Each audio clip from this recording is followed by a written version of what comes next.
Hi everyone, I'm Bonita and welcome to my channel. Today we are going to talk about nerve pain.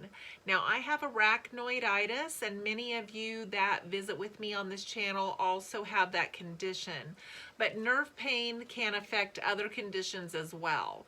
So today I'm going to talk about 4 things that I will not do to manage that nerve pain. Now this is totally my opinion, and you can do whatever you feel is best for your situation, your condition, and your pain level. I am a licensed nursing home administrator. I also work with the elderly out in the community, and I talk to people every single day that deal with nerve pain, and I hear stories from them about the conditions that they're in that have gotten worse due to some of the treatments that are being suggested by the physicians that they have tried. So these are the 4 that I will not do. And like I said, it's up to you what you choose to do with your body. The first one that I will not do is nerve ablation. Nerve ablation is where they either sever, burn, freeze, do something to cut off that nerve pain to the area that is being affected.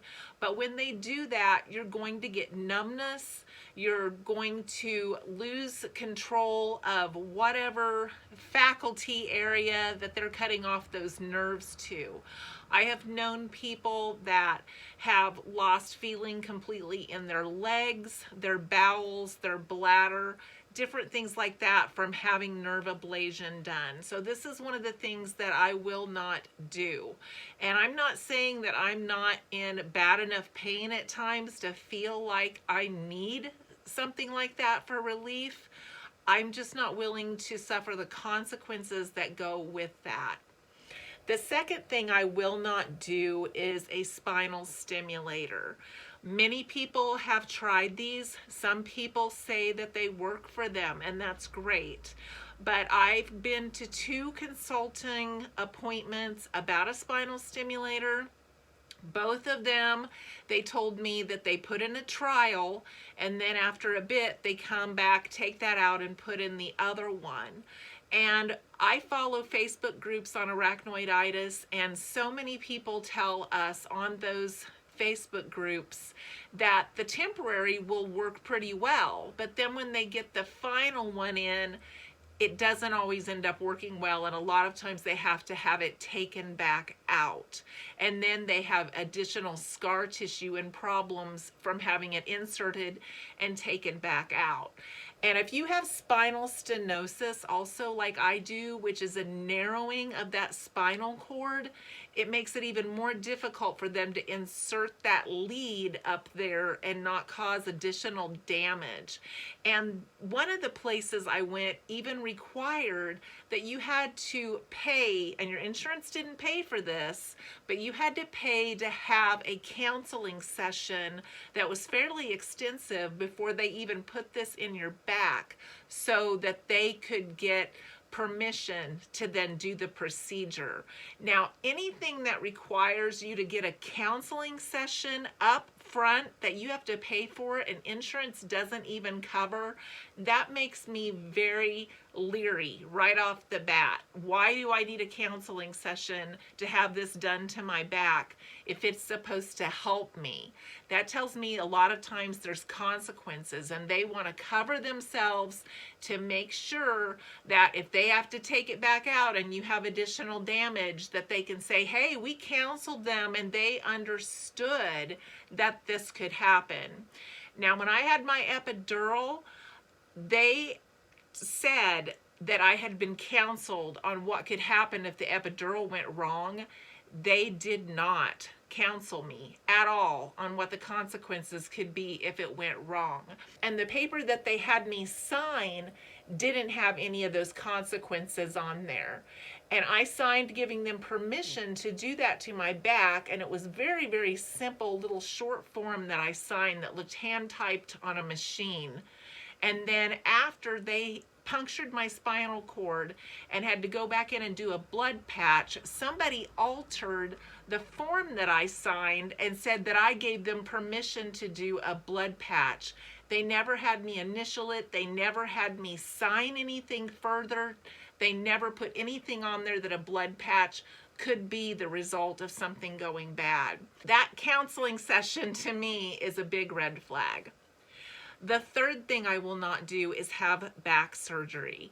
I also have herniated discs, which is how I ended up in this situation to begin with, as I went in for that epidural and then it all went bad.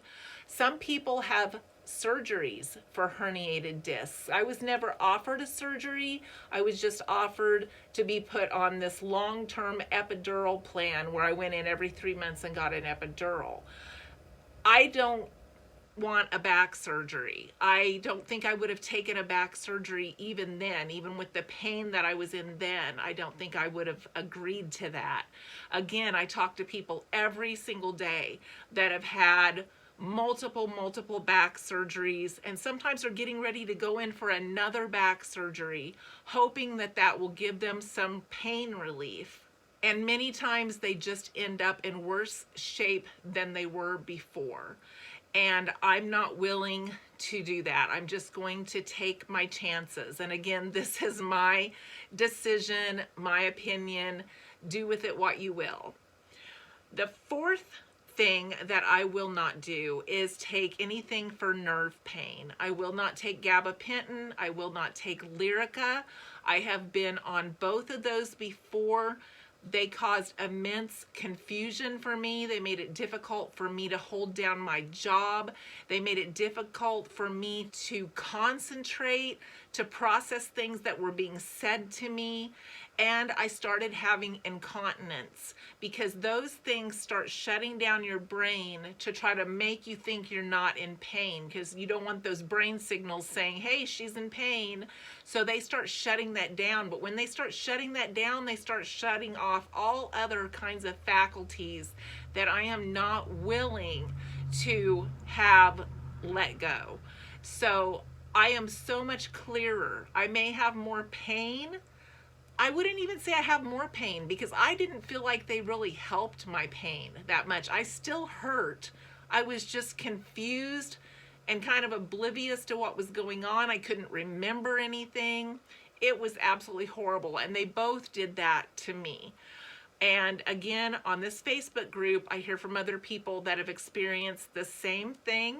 And the withdrawal from getting off of them was awful. I was so sick, so dizzy, so nauseous, couldn't hardly walk. I was almost falling because I was so, the withdrawal was just horrible. So those are 4 things that I will not do. If there's something that you will not do to manage your pain, would you let me know in the comments? And if you've done any of these things and they've worked for you, would you also let us know in the comments? I really appreciate all of your responses, and I hope to see you in the next video.